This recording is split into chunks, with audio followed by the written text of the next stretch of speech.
నమస్కారం, సుఖీభవకు స్వాగతం.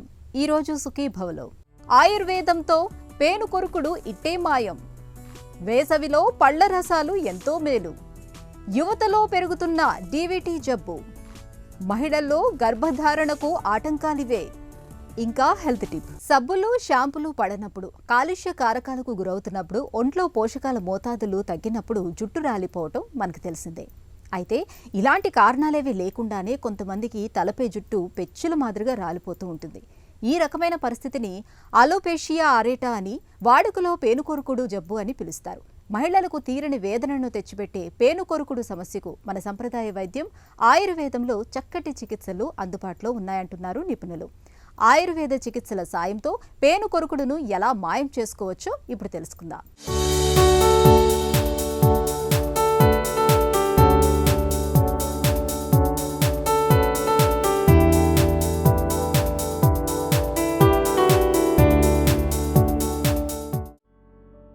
తలను దువ్వుకుంటున్నప్పుడు వెంట్రుకలు ఒకటొకటిగా రాలిపోవడం, ఆపై కొంతకాలానికి జుట్టు బాగా పల్చబడిపోవడం మనకు తెలుసు. ఈ పరిణామానికి భిన్నంగా కొంతమందిలో రూపాయి కాసంత పరిమాణంలో జుట్టు కుచ్చులుగా రాలిపోతుంటుంది. ఈ రకమైన సమస్యను పేనుకొరుకుడు వ్యాధిని పిలుస్తారు. ఇది ఒక ఆటో ఇమ్యూన్ డిసార్డర్. వెంట్రుకలకు వ్యతిరేకంగా మన శరీరంలోనే యాంటీబాడీలు తయారై తలపై అక్కడక్కడ జుట్టు లేకుండా చేస్తుంది. ఈ పేనుకొరుకుడు వ్యాధి ఎక్కువగా మానసిక ఆందోళనతో సతమతమయ్యే వాళ్లలో కనిపిస్తుంది. అలాగే థైరాయిడ్, షుగర్, హై బీపీ వంటి దీర్ఘకాలిక జబ్బులతో బాధపడే వాళ్లలోనూ ఈ సమస్య కనిపిస్తుంటుంది. అలోపేషియా ఏరియేటా, ఛాతి మీద వెంట్రుకలు లేదంటే మీసాలు ఒక పక్కకి రాలిపోవడం. అది ఒక పక్కన హెయిర్ ఉంటుంది, ఒక పక్కన ప్యాచ్ లాగా ఫామ్ అయ్యి, అంటే మీసాలకి ఛాతి మీద ఏదో ఒక భాగంలో హెయిర్ థిక్గా ఉండేటువంటి ప్రదేశంలో ఒక ప్యాచెస్ లాగా ఫామ్ అయ్యి హెయిర్ ఫాల్ అవడం. ఇది అలోపేషియా ఏరియేటా అంటారు. అలోపేషియా టోటాలిస్ అనేది ఇది దాదాపుగా తల మాడు మీద ఉండే వెంట్రుకలు ప్యాచెస్ లాగా తయారయ్యి టోటల్గా హెయిర్ అంతా తెలియకుండా ఒక 2-3 నెలల్లో రాలిపోతూ ఉంటుంది. ఇది అందవిహీనానికి కారణం అవుతూనే మానసిక రుగ్మతకు కూడా ఆ పేషెంట్స్ లోనయ్యేటు. ఐబ్రోస్ పోతే ఎలా ఉంటుంది, మీసాలు అనుకోకుండా రాలిపోతే ఎలా ఉంటుంది, హెయిర్ అంతా రాలిపోతే ఎలా ఉంటుంది. సో దీనిలో సిమ్టమెటిక్గా పెద్ద ప్రత్యేకమైన ఇచ్చింగ్, మంట లాంటిది ఏమీ స్పెసిఫిక్గా ఏమీ లేదు. హెయిర్ రాలిపోవడం ఒకటే కారణం. దీన్ని అలోపేషియా టోటాలిస్ అంటాం. ఇంకా తీవ్రమైనటువంటిది ఫైనల్ స్టేజ్లో అలోపేషియా యూనివర్సాలిస్. అలోపేషియా యూనివర్సాలిస్ అనేటువంటిది తీవ్రమైనటువంటి వ్యాధి.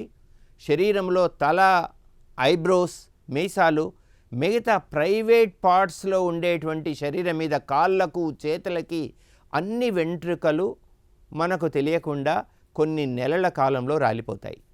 అసలు ఇది ప్రపంచాన్ని వణికిస్తున్నటువంటిది, భయపెడుతున్నటువంటిది, మానసిక రుగ్మతలకు, స్ట్రెస్కు కారణభూతమైనటువంటిది. ఇవి మనం కొన్ని కారణాలని బేరీజ్ వేసుకున్నట్టయితే genetical factors, environmental factors, stress related factors.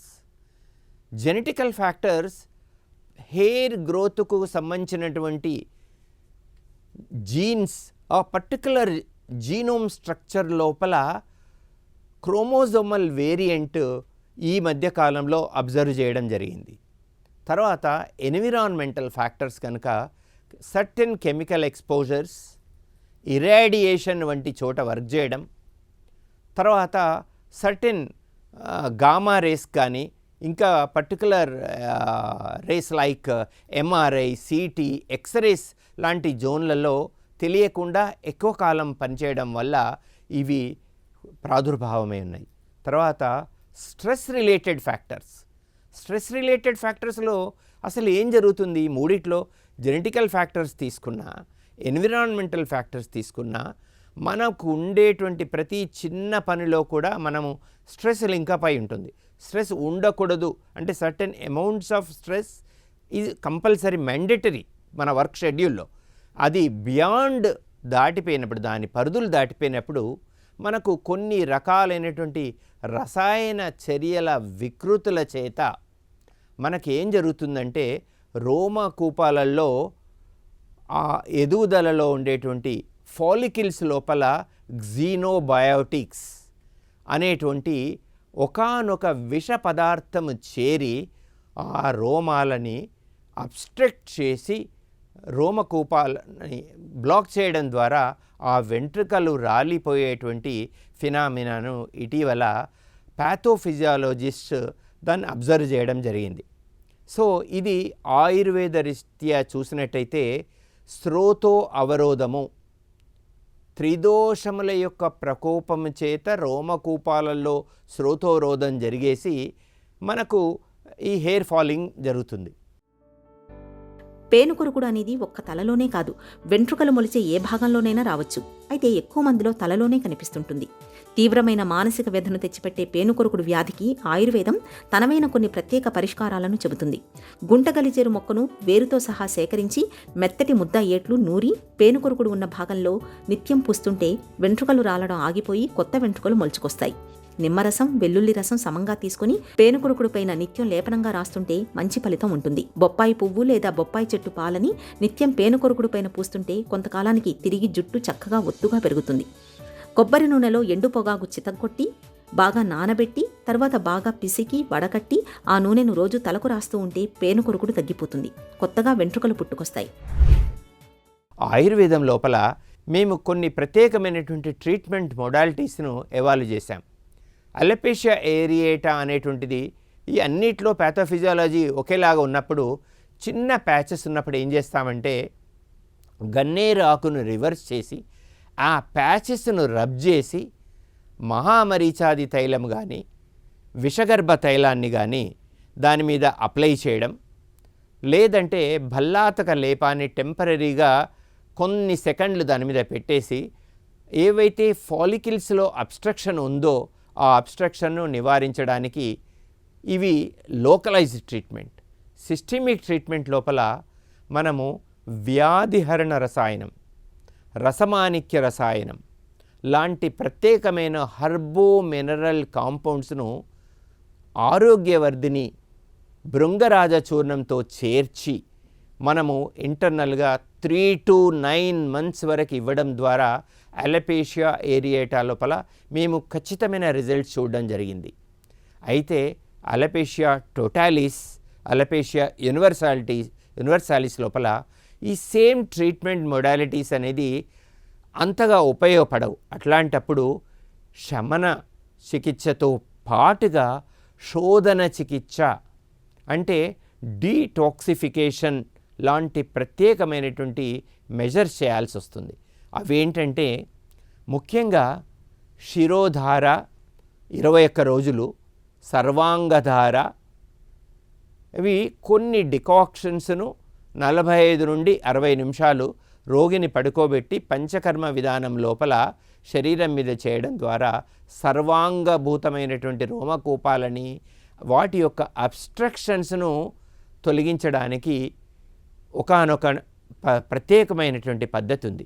దీంతో పాటుగా బస్తి చికిత్స, భృంగరాజ చూర్ణం, శిలాజిత్తు భస్మం, ఎస్టీ చూర్ణంతో తయారు చేసినటువంటి కాన్సన్ట్రేటెడ్ డికాక్షన్స్ను గుద మార్గం ద్వారా ఎనిమా రూపకంగా శరీరంలోనికి 30 నుండి 50 ml ద్వారా వస్తి చికిత్స అనేటువంటి ప్రత్యేకమైనటువంటి పద్ధతుల ద్వారా రోగిలోకి ఎక్కించడము. దాదాపు ఇది 21 రోజులు, 3 నెలల గ్యాప్లో 21 డేస్. ఈ వస్తి చికిత్స అనేటువంటిది చాలా ఇంపార్టెంట్ చికిత్స. అసలు ఆయుర్వేదానికి ఒక ప్రత్యామ్నాయంగా కూడా చెప్పబడింది. సర్వాం చికిత్సామపి ఏకే వస్తిం అంటే అన్ని చికిత్సలకు సరిభూతమైనటువంటి చికిత్సా పద్ధతి. ఎలాగైతే ఒక చెట్టుకు రూట్స్కు మనము నీరు పట్టినట్టు రూట్స్కు మనము మినరల్ కాంపౌండ్స్ కానీ ఎరువులను వేస్తే ఆ చెట్టు ఎలా బతికిపోతుందో, ఈ వస్తి చికిత్స ద్వారా గుదమార్గం ద్వారా రెక్టంలోకి ఎక్కించడం ద్వారా రెక్టంలో ఉండేటువంటి న్యూరో ఎండోక్రైన్ ఫినామినా అనేటువంటిది గ్జీనోబయాటిక్ అనేటువంటి అబ్స్ట్రక్టివ్ కాంపౌండ్ను డైల్యూట్ చేయడంతో పాటుగా లాంగ్ టర్మ్గా ఉండేటువంటి కాంప్లికేషన్స్ తీసేసి హెయిర్ యొక్క రీగ్రోత్, రావడానికి ఈ ఆయుర్వేదీయ చికిత్సా పద్ధతులు ఉపయోగపడతాయి. పేనుకొరుకుడు వ్యాధికి మందారాన్ని ఒక చక్కటి పరిష్కారంగా చెబుతారు ఆయుర్వేద నిపుణులు. మందారం ఆకుల్ని లేదా పువ్వుల్ని కొబ్బరి నూనెలో వేసి బాగా మరిగించి ఆపై చల్లార్చి ఆ నూనెను నిత్యం తలకు పట్టిస్తుంటే పేనుకొరుకుడు క్రమంగా తగ్గుముఖం పడుతుంది. మందారం పూలని గోమూత్రంతో కలిపి మెత్తగా నూరి పేనుకొరుకుడు ఉన్న భాగాల్లో నిత్యం 2 పూట్ల రుద్దడం వల్ల మంచి ఫలితం ఉంటుంది. ఎర్ర మందారం పూలను 2 గ్లాసుల నీళ్లలో వేసి 1 గ్లాసు నీరు వచ్చే వరకు మరిగించి ఆపై వడగట్టి కషాయం తీసి సీసాలో భద్రపరచుకోండి. ఈ కషాయాన్ని రోజు తలకు పెట్టుకుని 2 గంటల తర్వాత తలస్నానం చేస్తే పేనుకొరుకుడు తగ్గుతుంది. గురువింద గింజల్ని బాగా అరగదీస్తూ గంధం తీసి పేనుకొరుకుడు ఉన్న చోట పూతగా రాస్తూ ఉండండి. ఇలా చేస్తుంటే క్రమంగా వెంట్రుకలు పుట్టుకొస్తాయి. నువ్వుల నూనెలో నాటుకోడి గుడ్డు తెల్లసొనను వేసుకుని గోరువెచ్చగా కాచి వాడుకుంటే మంచి ఫలితం ఉంటుంది. నేలమొలక వేరును తేనెతో కలిపి మెత్తగా నూరి పేనుకొరుకుడు ఉన్న చోట నిత్యం 2 పూట్ల రుద్దుతూ ఉంటే పేనుకొరుకుడు క్రమంగా తగ్గుతుంది. ఎండాకాలంలో నీళ్లెంత ఎక్కువగా తాగితే అంత మంచిది. ఈ విషయంలో మరో మాటకు తావులేదు. అయితే వేడి, ఉక్కపోతలు, నీరసం, నిస్సత్తువుల నుంచి ఉపశమనం పొందటానికి మంచినీళ్లతో పాటు తరచూ పండ్ల రసాల్ని కూడా తాగుతూ ఉండండి. ముఖ్యంగా ఈ సీజన్లో బాగా దొరికే పుచ్చకాయ, కర్బూజా వంటి పండ్ల రసాల్ని తరచుగా తీసుకోవటం వల్ల మన ఒంట్లో నీరు, లవణాల మధ్య సమతుల్యత చక్కగా ఉంటుంది. వేసవి ఇక్కట్లు చాలా వరకు అదుపులో ఉంటాయి. వేసవిలో పండ్ల రసాలు మనకి చేసే మేలు గురించి ఇప్పుడు తెలుసుకుందాం.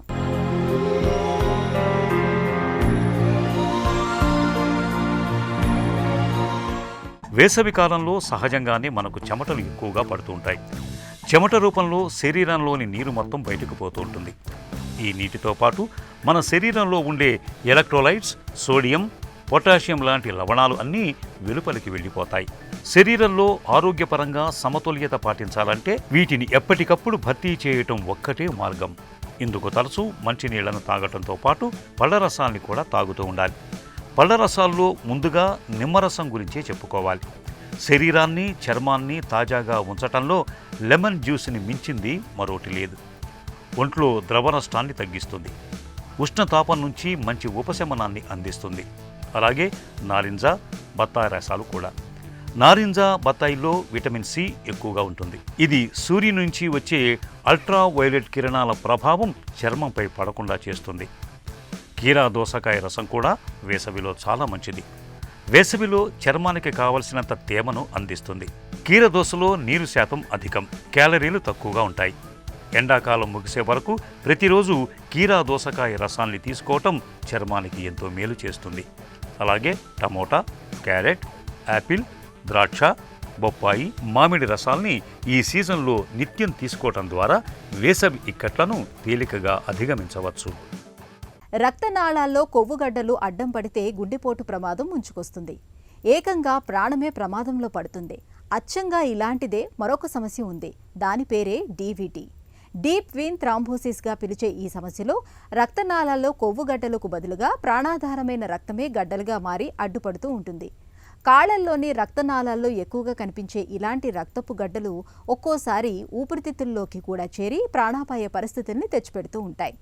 ఒకప్పుడు వయసు పైబడ్డ వాళ్లలో మాత్రమే కనిపించే డీవీటీ జబ్బు ఇవాళ యువతరంలోనూ ఎక్కువగా కనిపిస్తోందని చెబుతున్నారు డాక్టర్లు. ఈ నేపథ్యంలో యువతలో డీవీటీ జబ్బు రావడానికి కారణాలు, పరిష్కార మార్గాల గురించి ఇప్పుడు తెలుసుకుందాం.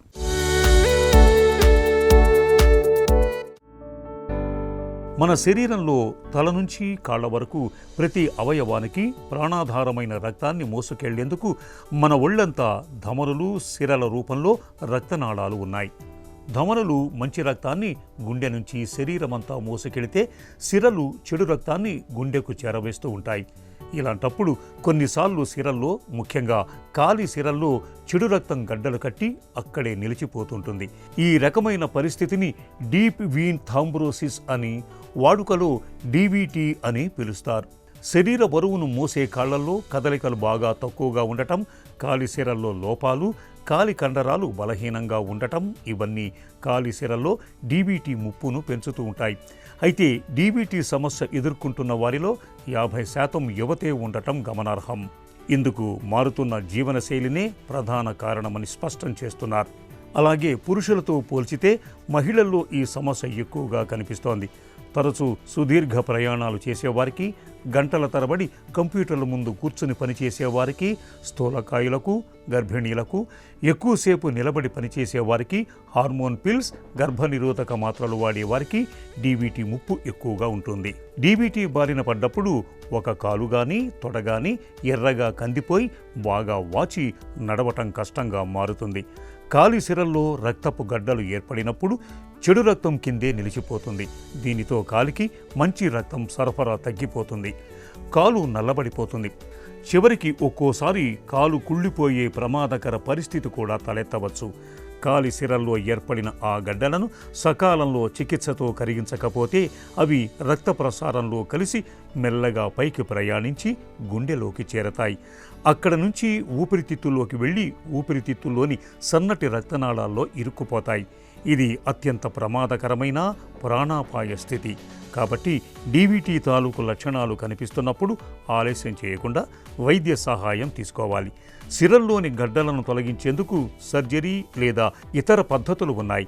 ఇక డీబీటీ ముప్పును నివారించుకునేందుకు నిత్యం వ్యాయామం చేయటం ఒక చక్కటి మార్గం. నడక చాలా ఉత్తమం. రోజు 4 నుంచి 5 కిలోమీటర్లు నడిస్తే ఈ ముప్పు బాగా తగ్గుతుంది.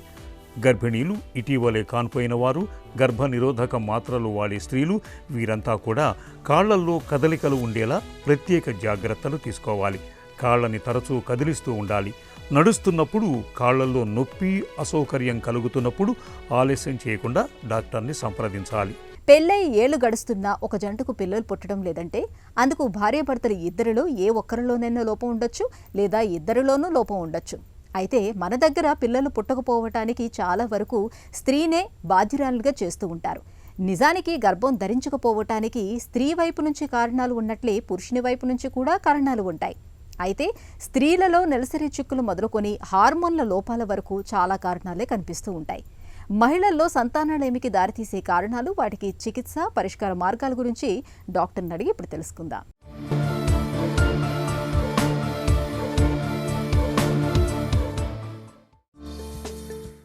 సంతాన రాహిత్యం అని ఎప్పుడు చెప్తారు?